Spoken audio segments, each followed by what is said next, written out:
নিশ্চিতভাৱে যেহেতু বহু জল্পনা কল্পনাৰ শেষত অসমবাসীৰ স্বাভিমান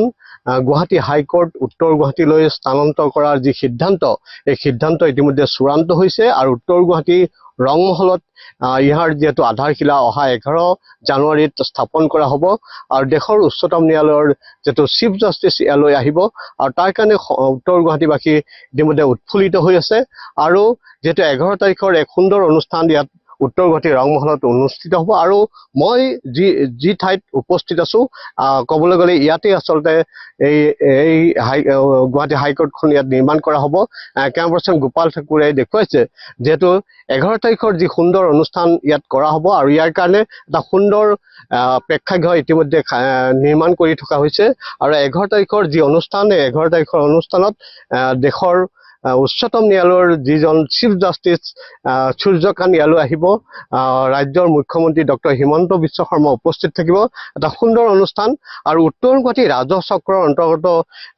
ৰংমহলত 129 বিঘা মাটি ইতিমধ্যে আমন্ত্ৰণ দিয়া হৈছে আৰু উত্তৰ গুৱাহাটীবাসী আছে মই কথা পাতিবলৈ যত্ন কৰিম প্ৰথমে আপোনাৰ ওচৰলৈ আহিছো এটা সুন্দৰ অনুষ্ঠান উত্তৰ গুৱাহাটীৰ কাৰণে যথেষ্ট গৌৰৱৰ কথা 11 তাৰিখে যেহেতু গুৱাহাটী হাইকোৰ্টৰ আধাৰশিলা স্থাপন কৰা হ'ব উচ্চতম ন্যায়ালয়ৰ যিজন মুখ্য ন্যায়াধীশ তেখেত ইয়ালৈ আহিব কেনেকুৱা অনুভৱ মই পোনপ্ৰথমেই নিউজ লাইভৰ সমূহ কৰ্মকৰ্তালৈ নতুন বছৰৰ শুভেচ্ছা জ্ঞাপন কৰিছোঁ আজি ইয়াত থিয় হৈ আপোনালোকৰ আগত মই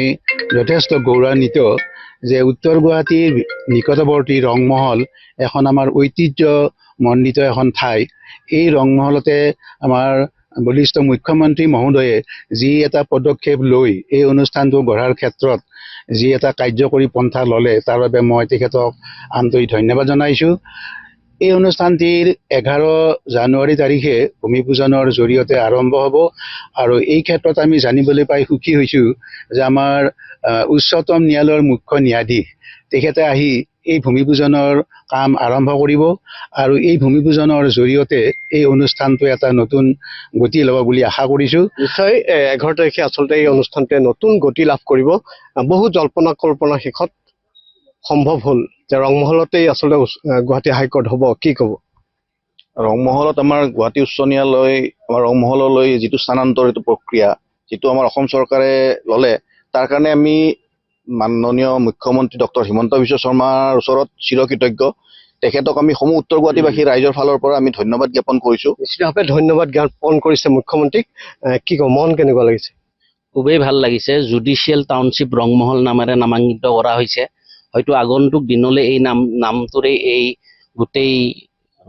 যিটো কনষ্ট্ৰাকশ্যন হ'ব তাৰ নামাকৰণ হ'ব যাৰ পৰা গোটেই ৰংমহলৰ নামটো ভাৰতৰ বুকুত জিলিকিবলৈ সক্ষম হ'ব আৰু ইয়াৰ কৃতিত্ব একমাত্ৰ হেমন্ত বিশ্ব শৰ্মা ডাঙৰীয়া আমাৰ মুখ্যমন্ত্ৰী ডাঙৰীয়াক এইখিনিতে আমি ৰংমহলবাসী ৰাইজৰ হৈ তেখেতক ধন্যবাদ জ্ঞাপন কৰিছোঁ আৰু ক'বলৈ গ'লে উত্তৰ গুৱাহাটীৰ নাম আচলতে সমগ্ৰ দেশত উজ্বলি উঠিব এই যে প্ৰেক্ষাগৃহ নিৰ্মাণ কৰা হৈছে কিমান কেপাচিটি কিমান এই প্ৰেক্ষাগৃহটোত আমাৰ 1500 মানুহৰ কেপাচিটি আছে আমাৰ নৰ্থ ইষ্টৰ গোটেইখিনি আহিব জাষ্টিছ আহিব ভাৰতৰ উচ্চতম ন্যায়ালয়ৰ জাষ্টিছ আহিব তেনেকৈ আমাৰ লোকেল যিখিনি আছে শুভাকাংক্ষী তেখেতসকলো থাকিব ইয়াত 1500 মানুহৰ কেপাচিটি আছে কেনেকুৱা লাগিছে সঁচাকৈ বহুত ভাল লাগিছে এই কাৰণে যে ঐতিহ্যমণ্ডিত উত্তৰ গুৱাহাটীলৈ ঐতিহ্যমণ্ডিত আমাৰ অসমীয়া জাতিৰ স্বাভিমান গুৱাহাটী উচ্চ ন্যায়ালয় ৰংমহলত স্থাপন কৰা হ'ব 1948 চনতে স্থাপন কৰা উচ্চ ন্যায়ালয়খন আমাৰ ৰংমহলত হ'লে আমি সঁচাকৈয়ে আমি বহুত সুখ পাম এই কাৰণে যে ইয়াৰ জৰিয়তে সমগ্ৰ বিশ্ব তথা ভাৰতবৰ্ষত ৰংমহলৰ আগৰ যি ঐতিহ্য আছিল সেই ঐতিহ্য আকৌ পুনৰ নিশ্চিতভাৱে উত্তৰ গুৱাহাটীৰ ৰংমহলৰ যি ঐতিহ্য সেয়া পুনৰ ঘূৰি আহিব আৰু ক'বলৈ গ'লে উত্তৰ গুৱাহাটীলৈ এক আমূল পৰিৱৰ্তন আহিব নমস্কাৰ আটাইলৈকে মই 2026 বৰ্ষৰ নৱবৰ্ষৰ শুভেচ্ছা জ্ঞাপন কৰিছোঁ আৰু প্ৰথমতে মই আমাৰ অসমৰ মুখ্যমন্ত্ৰী মাননীয় ডক্টৰ হিমন্ত বিশ্ব শৰ্মা দেৱলৈ মোৰ আন্তৰিক ধন্যবাদ জ্ঞাপন কৰিছোঁ এগৰাকী মহিলা হিচাপে মই আজি কিমান আনন্দত আত্মহাৰা হৈ পৰিছোঁ ক'ব নোৱাৰোঁ ময়ো এগৰাকী আইনৰ ছাত্ৰ মই কলেজতো অধ্যাপনা কৰিছোঁ। মই অলপতে মই ৰিটায়াৰ কৰিছোঁ। এতিয়া মই মানে ইমান আনন্দিত হৈছোঁ যে আমাৰ এই বৃহত্তৰ উত্তৰ গুৱাহাটীৰ ৰংমহল, যাৰ নেকি আমাৰ অতীতৰ এক ৰজাৰ দিনৰে এক মানে কি আছে ঐতিহ্য আছে, আৰু এনেকুৱা ঐতিহ্য আমাৰ মুখ্যমন্ত্ৰী মহোদয়ে ধৰি ৰাখিব বিচাৰিছে। কাৰণ কিয়, তেখেতে আমাৰ সেই ৰজা দিন নাই, কিন্তু আমাৰ যি ডেমক্ৰেচি চলি আছে, তেখেতে ইমান এটা সুন্দৰ বিবেচনা কৰি আমাৰ উত্তৰ গুৱাহাটীখনক আগুৱাই নিয়াৰ কাৰণে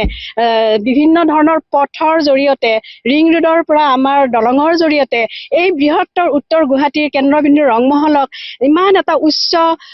হাইকোৰ্ট এটা দিব বিচাৰিছে, যাৰ নাম জুডিচিয়েল টাউনশ্বিপ হ'ব। গতিকে এই জেগাখিনিৰ ৰূপটো সঁচাকৈ বদলি যাব।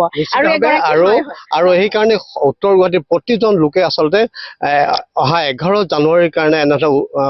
উৎসুকতাৰে ৰৈ থকা পৰিলক্ষিত হৈছে।